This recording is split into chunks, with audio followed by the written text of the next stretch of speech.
Aujourd'hui un petit enseignement. Justement, le Seigneur a mis dans mon cœur de vous parler d'un personnage très important de la Torah. On va dire, c'est le quatrième prophète grand que nous pouvons voir dans le Tanakh. C'est le prophète Daniel. Daniel, qui est le bien-aimé d'Hachem. Daniel, qui a été déporté en Babylone, en compagnie d'Ananias, Michaël et Azaria, tout de race royale, et par Nebuchadnezzar, c'est-à-dire c'était vers l'an 606 avant Yeshua. Ils avaient justement assisté à la défaite du roi Joachim. Là, c'est dans Daniel, chapitre 1, verset 6. C'est là que Daniel est resté dans cette ville durant toute la déportation et il est mort là-bas. Et leurs noms furent changés comme comment était appelé justement Daniel à l'époque. Et Daniel en hébreu veut dire Elohim est mon juge. C'est ça que ça veut dire.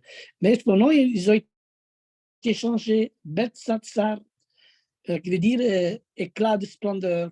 Et on l'appelait aussi Anania. L'Éternel a été miséricordieux. Mais qu'est-ce qu'on pourrait dire vraiment de Daniel? Daniel, justement, un homme de prière. C'est lui qui priait justement 3 fois par jour en direction avec Jérusalem. Et si on parle vraiment de la sagesse de Daniel, si on parle de cet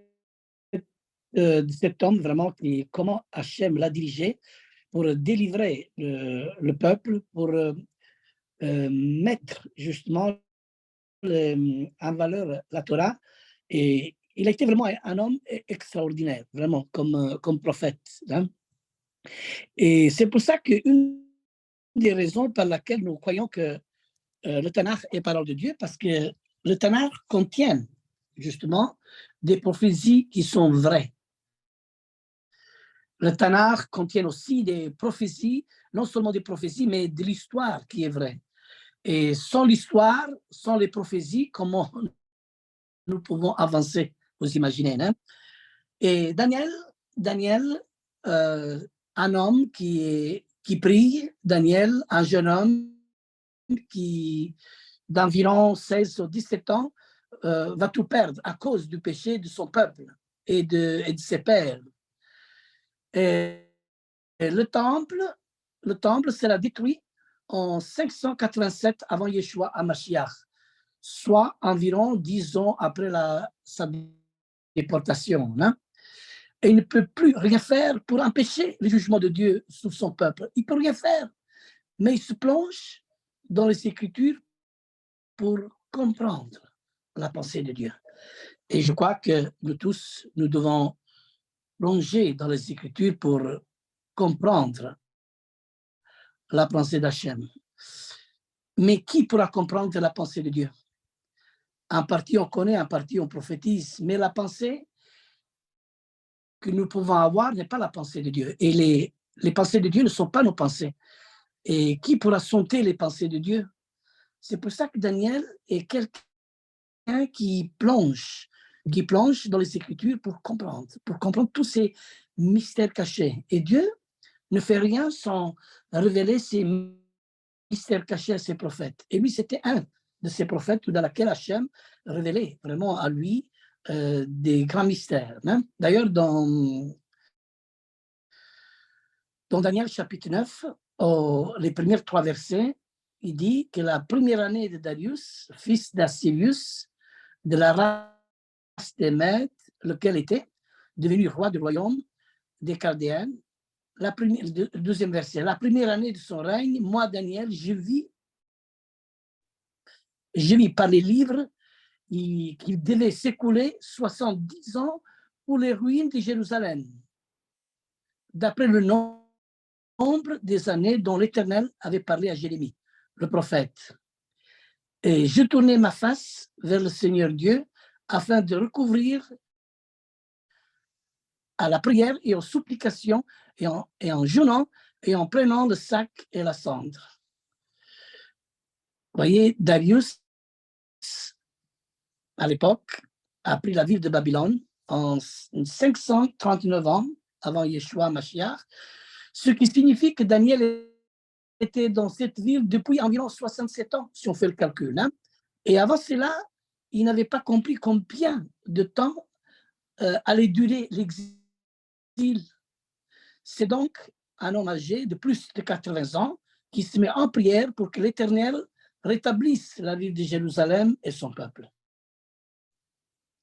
Et sa prière sera exaucée, mais lui ne reverra jamais plus Jérusalem, puisqu'il finira sa vie à Babylone. Et c'est un grand homme vraiment complet. Il avait son cœur vers Jérusalem et tous les jours, son regard était vraiment sur la direction de Jérusalem. Et aujourd'hui, malheureusement, si on voit l'islam, si on voit vraiment la Mecque qui tourne le dos à Jérusalem, ça veut dire c'est tourner le dos au salut. Alors, mes frères, il faut justement avoir cette vision comme Daniel. Il faut avoir le regard comme Daniel, homme de Dieu, les yeux fixés vers Jérusalem. Pourquoi il s'adressait à Jérusalem?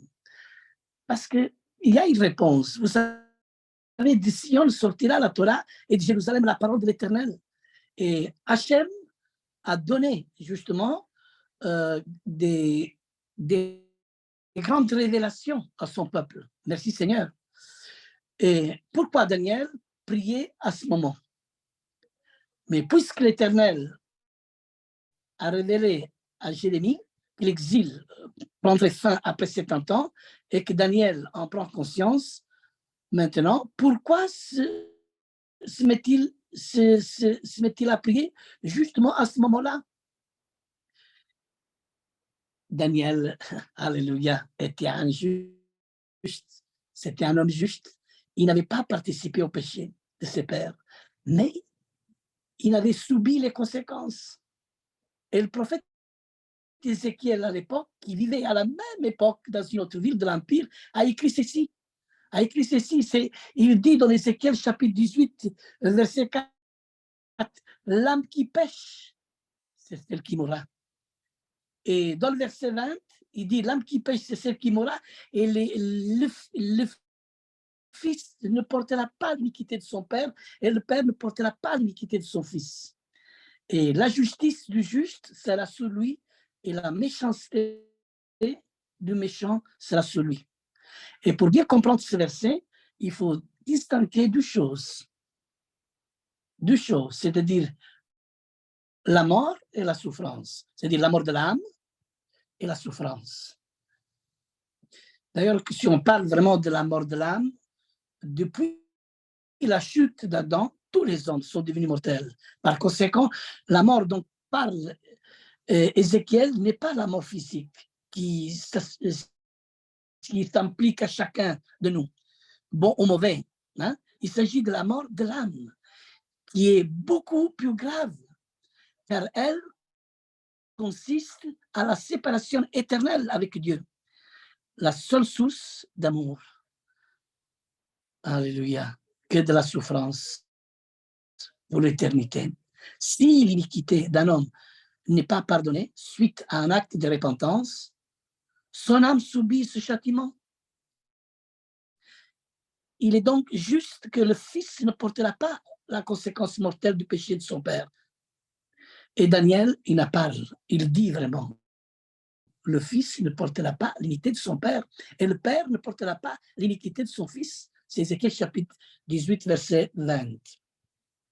Alors, pour comprendre, comme je viens de dire, il faut, ce passage, il faut distinguer deux choses, comme on a dit, la mort, mais la souffrance aussi.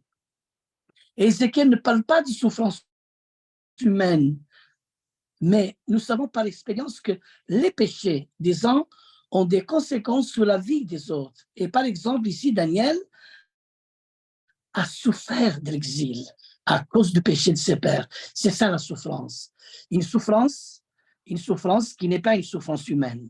Et cependant, il n'est pas mort spirituellement, mais il ne porte pas sur lui la conséquence mortelle de l'iniquité de ses pères. C'est un homme juste. Alors pourquoi a-t-il fait cette prière de repentance, Daniel? Pourquoi? il n'est pas le seul à l'avoir fait. De son côté, Jérémie, un autre juste prophète, prie de la même façon. Qu'est-ce qu'il dit Jérémie au chapitre 14 verset 7? Voyez, il faut bien faire des recherches dans les enseignements, dans les études de la Torah.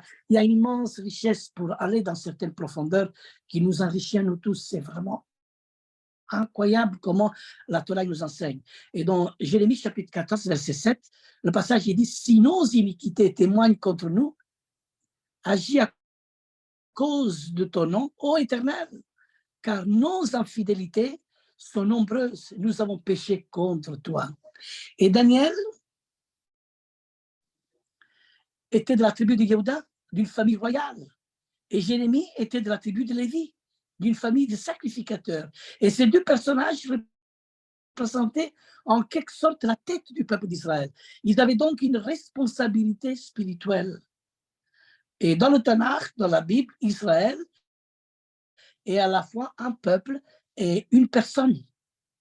Et quand Moshe est allé voir le pharaon, Dieu lui dit ceci: tu diras à Pharaon, ainsi parle l'Éternel, Israël est mon fils, mon premier-né. Vous savez, quand il dit Israël est mon fils, mon premier-né, quand on parle du fils, on parle toujours de Yeshua.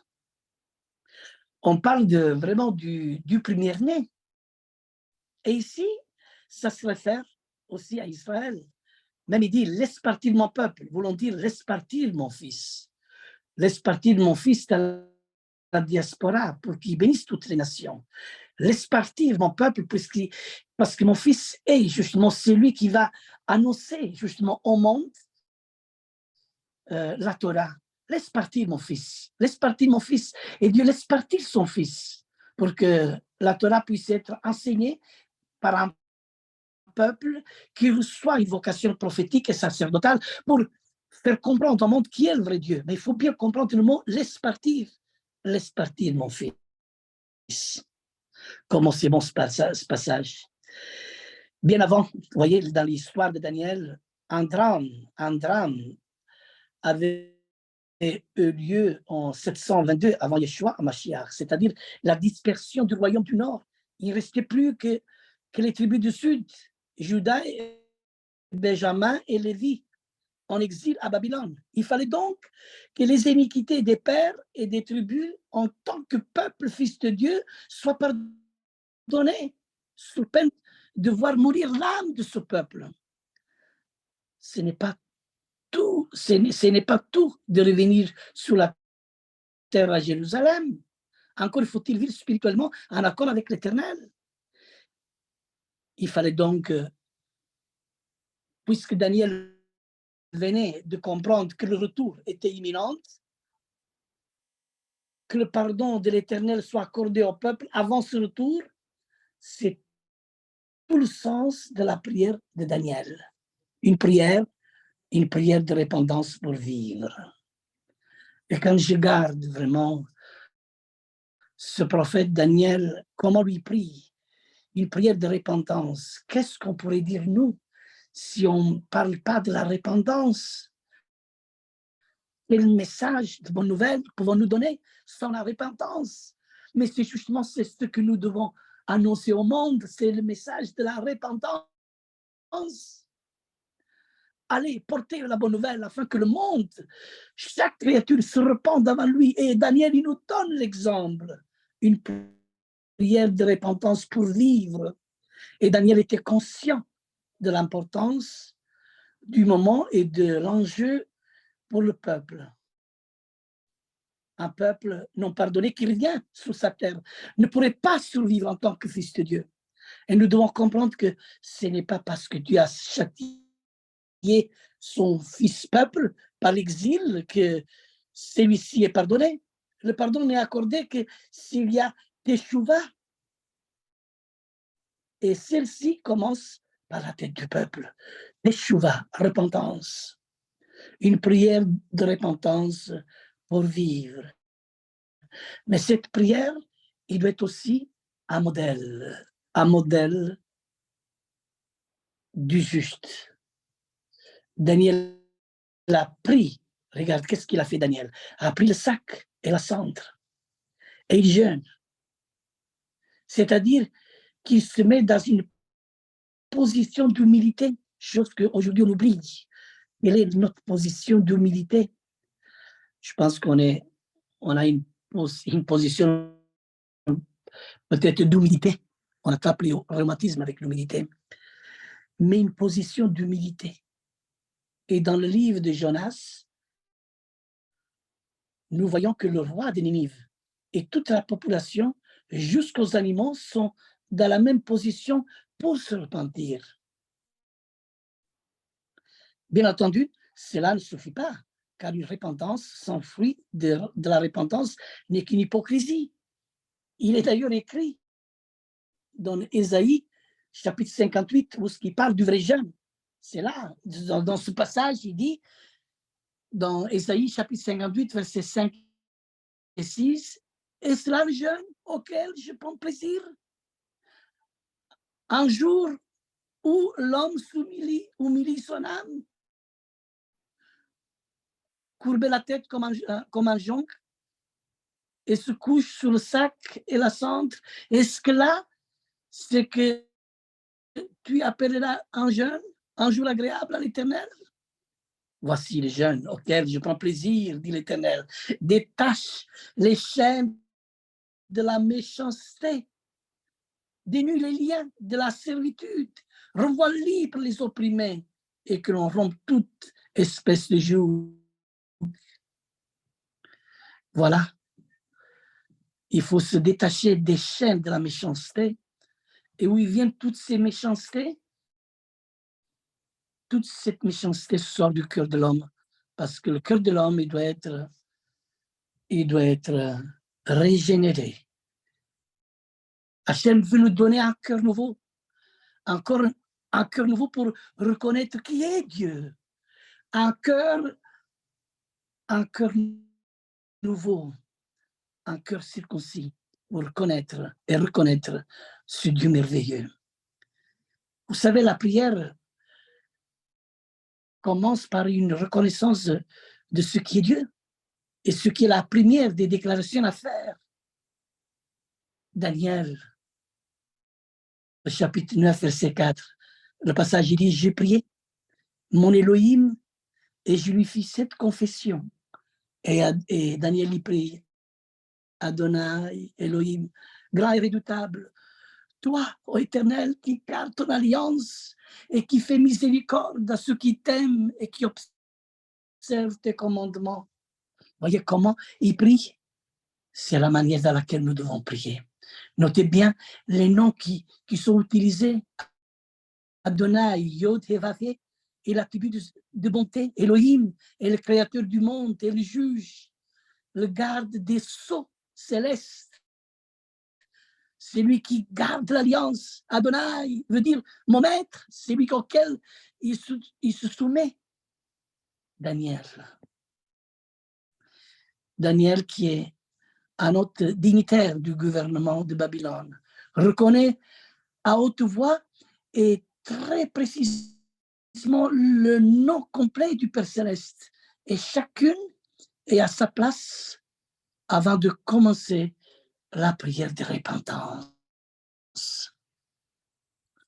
Alléluia. Et quand cette prière de repentance commence, on commence à comprendre le déroulement de la prière. Et après avoir reconnu qui est Dieu, la prière se déroule selon le plan suivant. Alléluia. Reconnaissance précise des péchés du peuple. Et lui voit le peuple qui avait péché. Reconnaissance que Dieu a agi avec justice et selon ce qui était écrit par Moïse. Supplication pour que la lumière revienne sur le sanctuaire dévasté et sur la ville sainte. Et c'est là ensuite l'ange Gabriel vient répondre à Daniel et lui déclare, et c'est là la parole de l'ange. Et il dit à Daniel, tu es un bien-aimé. Oh, alléluia, combien j'attends ces bonnes paroles. Si l'Éternel, il dit à chacun de nous, tu es mon bien-aimé. Yeshua, le bien-aimé. Et c'est là que à ce moment-là, Hachem, il ouvre l'intelligence pour comprendre l'avenir et en lui donnant la prophétie des 70 semaines. Comprenez combien c'est difficile cette étude et combien c'est profond cet enseignement. J'espère de pouvoir le donner en plusieurs parties. C'est important. Nous voyons ici le déroulement d'un principe très important que nous retrouvons dans le psaume 32. Dans le psaume 32 qui dit « Un homme pécheur doit d'abord se repentir avant que l'Éternel ne l'instruise sur son chemin. » Comment tu peux commencer un service pour l'Éternel? Comment tu peux t'engager dans un cheminement où laquelle le Seigneur t'appelle sans que... Comment Dieu peut t'instruire? Un homme pécheur doit d'abord se repentir. Et comment? Et on est tous destinés au péché. Alors, souvent, j'attends, le Seigneur est venu sur la terre pour nos péchés, pour purifier nos péchés.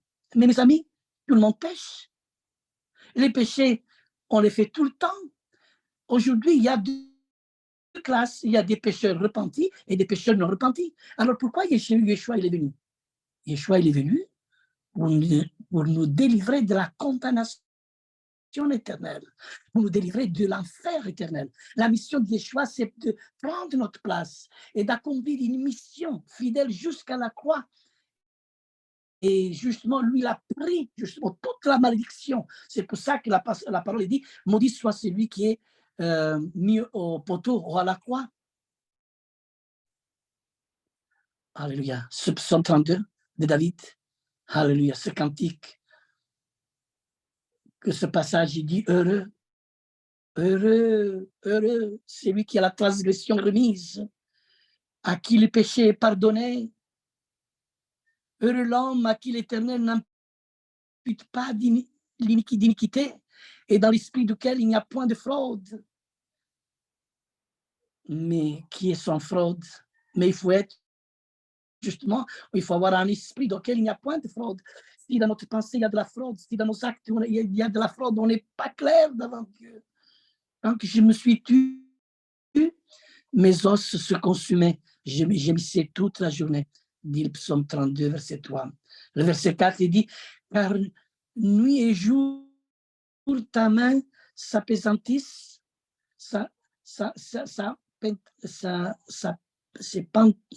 j'arrive pas à dire, à lire, ça pentissait sur moi. Ma vigueur n'était plus que sécheresse, comme elle de l'été. Alors, le verset 5, j'ai t'ai fait connaître mon péché et je n'ai pas caché mon iniquité. Daniel y prie, je t'ai fait connaître mon péché et je n'ai pas caché mon iniquité. C'est-à-dire, il faut le confesser, il ne faut pas cacher ces choses. Combien de croyants dans le monde cachent? Et vous savez, il y a une manne qui est cachée. Dieu veut nous donner la manne cachée pour celui qui confesse ses péchés cachés. Oh, le psaume 8. Je t'instruirai et je te montrerai la voie que tu dois suivre. Alléluia. Le psaume 6. Qu'ainsi que tout homme pieux te prie au temps convenable. Vous voyez combien de choses on peut trouver. Alléluia. Quels sont les mots de la repentance? C'est la reconnaissance des fautes du peuple et d'une précision redoutable. Rien n'est oublié. Comme pour la repentance de David au psaume 51, Daniel fait le tour du sujet en utilisant les mots hébreux variés. Non seulement Daniel déclare « nous avons péché » en s'identifiant complètement au peuple, mais au verset 20, il reconnaît son propre péché et il ne se sent pas meilleur que les autres. Et Daniel même, il dit dans le verset 20, je parlais encore, je priais, je confessais mon péché et le péché de mon peuple d'Israël, Et je présentais mes supplications à l'Éternel, mon Dieu, en faveur de la sainte montagne de mon Dieu. C'est-à-dire, nous avons péché. Et ce mot signifie rater le but. Si nous avons péché, nous avons raté le but. Rater le but, ça veut dire être désorienté, mais également manquer soi-même. Et cela nous rappelle la parole donnée à Abraham. Va vers toi. Lech lecha, va vers toi. Cela signifie que le peuple n'a pas été ce qu'il aurait dû être. Chata veut dire aussi être hors de soi-même ou à côté de soi-même. Il y a encore d'autres passages comme Ézéchiel chapitre 34. Et là, il y a des grands reproches que les Hachem donne aux pasteurs, dans laquelle il dit malheur aux pasteurs d'Israël de se paisser eux-mêmes. Les pasteurs ne devaient-ils pas paître les troupeaux? Et il les reprend aussi. Vous n'avez point fait paître les brebis. Vous voyez les responsabilités qu'on a dans une bergerie. Les responsabilités sont énormes. Et celui qui prend ses responsabilités, celui qui a compris, moi je vous dis vraiment avec tout mon cœur, ça fait presque déjà, ça fait déjà bien 40 ans que je suis dans le service.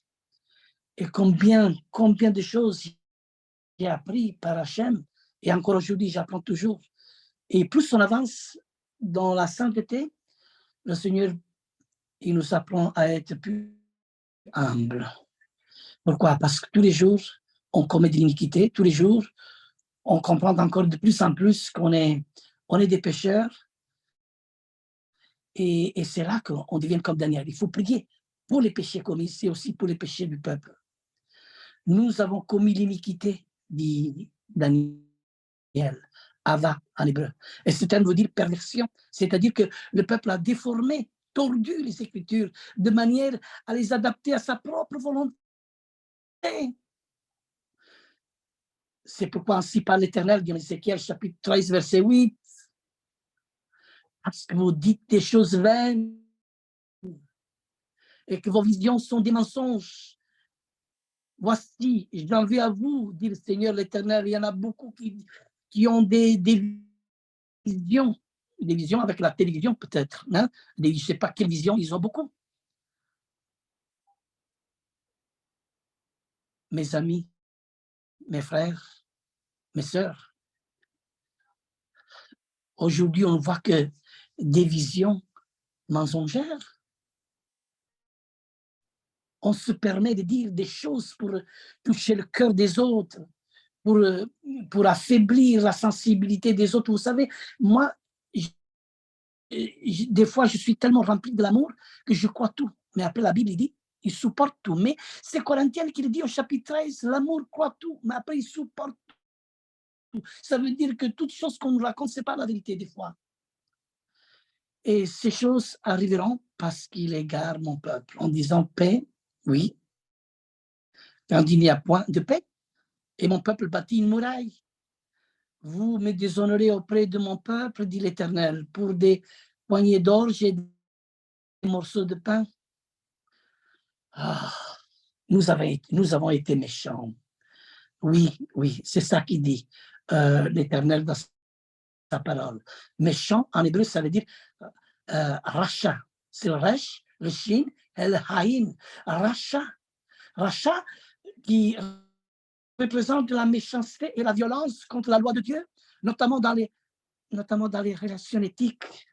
Et cela veut dire que le peuple avait perdu toute moralité dans les relations humaines. C'était des gens malfaisants, malicieux et immoraux. En effet, dans le livre des rois, le deuxième roi, chapitre 21, verset 16, parle de Manassé. Manassé répandit aussi beaucoup de sang innocent jusqu'à remplir Jérusalem d'un bout à l'autre. Deuxième roi, chapitre 23, verset 7.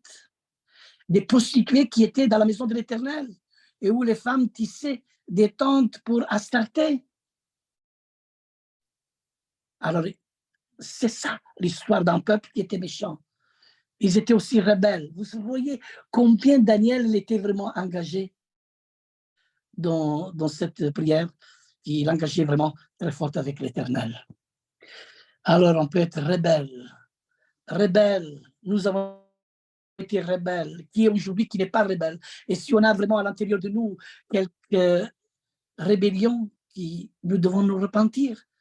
Et la rébellion, vous savez c'est quoi? C'est la révolte. La rébellion, on a la rébellion de Dathan, Korah, Abiram. On a la rébellion de plusieurs dans la Torah. Rien ne les tourmente jusqu'à leur mort. Et leur corps est chargé d'un bon point. Il dépasse toute mesure dans le mal. La rébellion. La rébellion. La rébellion. Et c'est ça, à travers la rébellion, les conséquences, c'est qu'il nous détourne d'Hachem. Il nous détourne. Pourquoi? Et quand on se détourne, on n'écoute plus la parole d'Hachem. Et la parole le dit, nous n'avons pas écouté. Et en hébreu, écouter veut dire Shema. Écoute Israël, Shema Israël. Shema. Rappelons que le mot est un des fondements d'Israël. Écoute Israël. Il n'y a pas dans l'hébreu biblique de mots pour dire obéir. Cela est compris dans le schéma qui signifie écoute et obéis. Et s'il n'y a pas d'obéissance, c'est comme on n'a pas écouté. Et Daniel reconnaît que le peuple était désobéissant. C'est une autre façon d'exprimer la rupture de l'alliance. Cependant, ici, il s'agit que de l'écoute des prophètes et des serviteurs qui venaient prévenir le peuple de se rassasier. Et cela signifie aussi que Daniel reconnaît à haute voix que l'Éternel, dans sa grâce, a prévenu plusieurs fois le peuple avant de le châtier, ce qui est une grâce. Mais le peuple s'est endurci. Oui, c'est endurci. Même Yeshua, il a prié. Oui, Jérusalem, Jérusalem, Jérusalem qui tue les prophètes et qui lapide ceux qui sont envoyés. Combien de fois j'ai voulu te rassembler, mais vous ne me verrez point jusqu'au moment que vous me disiez Baruch haba b'Shem Adonai. Béni soit celui qui vient au nom du Seigneur. Mes frères et sœurs, je vais terminer là-bas. Je vais terminer maintenant ici cet enseignement que j'avais vraiment dans mon cœur de vous parler. Et croyez-moi qu'aujourd'hui, je me sens vraiment de vous parler de ces choses parce que je les vis à l'intérieur de moi-même. Et je vous adresse cette parole afin que vous soyez consolés, fortifiés. Amen. Et que vous rentrez dans cette dimension du pardon et que Hachem puisse vraiment vous donner la grande bénédiction qu'il veut nous accorder à nous tous aujourd'hui dans le nom de Yeshua. Amen.